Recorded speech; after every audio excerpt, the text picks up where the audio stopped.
Well, first and foremost, I want to thank everybody, both families for coming out here, joining two wonderful people here in a very special moment for them.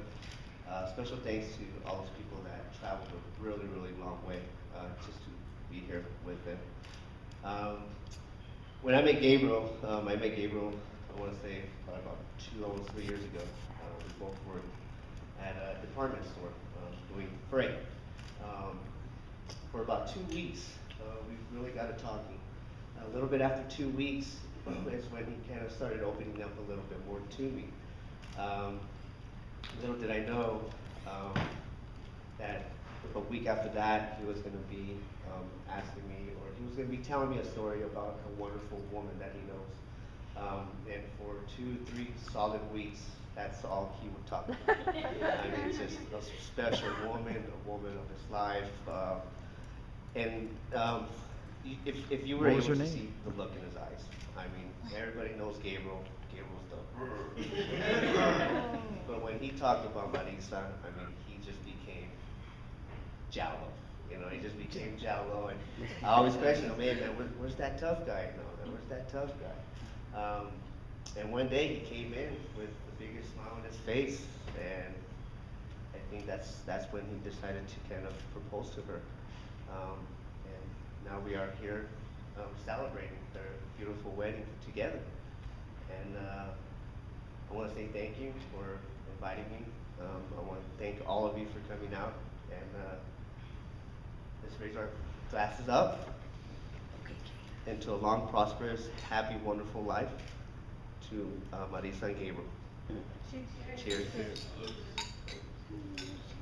I don't want to read enough. And now I'm going to introduce the maid of honor, Diane.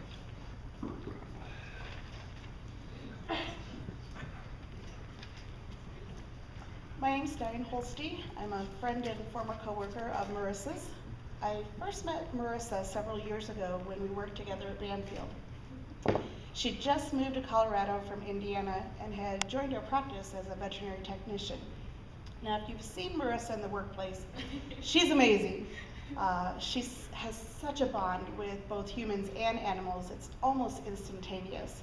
She can make anyone comfortable in a hospital setting, and even the most frightened little dog seems to trust her. I love how she can calm both angry cats and even their special owners. She sure makes life in a veterinary clinic easier. Now, when I first met them, Marrisa and Gabriel both lived up north in Westminster, and our hospital is located in southern Denver in the Lone Tree area near the Park Meadows Mall. So Marrisa had quite a commute to work on a daily basis. It was probably a month or two after she started before I met Gabriel. And here was this quiet man sitting on a bench in our lobby without any pet. And I know what you're thinking, quiet, but keep in mind I didn't know Gabriel that well at this time. So anyway, he was sitting there patiently waiting to take Marrisa out to lunch. I remember thinking to myself, that's so sweet. No one else here has a significant other who meets him for lunch. I bet he was just in the area. But lo and behold, a few days later, here he was again, sitting on the bench, waiting to take Marrisa out to lunch again. And keep in mind, again, at this point, they lived a good 30 to 45 minutes drive away. And he continued to do this over and over again, and it became a routine. Eventually it was, hey Marrisa, Gabriel's here, or Gabriel, just come on back and get better. Even though it was something as simple as lunch, the time Gabriel took out of his schedule to come down and meet Marrisa still stands out in my mind. This commitment to each other is an incredibly sweet gesture. When I first met them, I could see the bond that they shared. And since I've gotten to know them better, I cannot imagine them with anyone else. Their interests, likes, and hobbies are so similar. The devotion and commitment they have to each other is beautiful. And it reminds me of a quote I once read that says, "Love is not how much you say I love you, but how much you prove that it's true." So, Marrisa and Gabriel, may you always take the time out of your busy schedule to do lunch. Here's to Marrisa and Gabriel.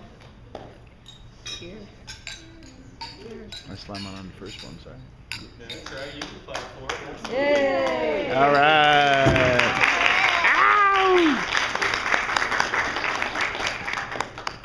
Well, those were two of the more eloquent toasts that I've heard in a while, actually. I did a nice, let me call it redneck wedding, and I can do that because I'm from Georgia last night, and let me just tell you, they don't have the vocabulary of these two. So you chose wisely, yeah?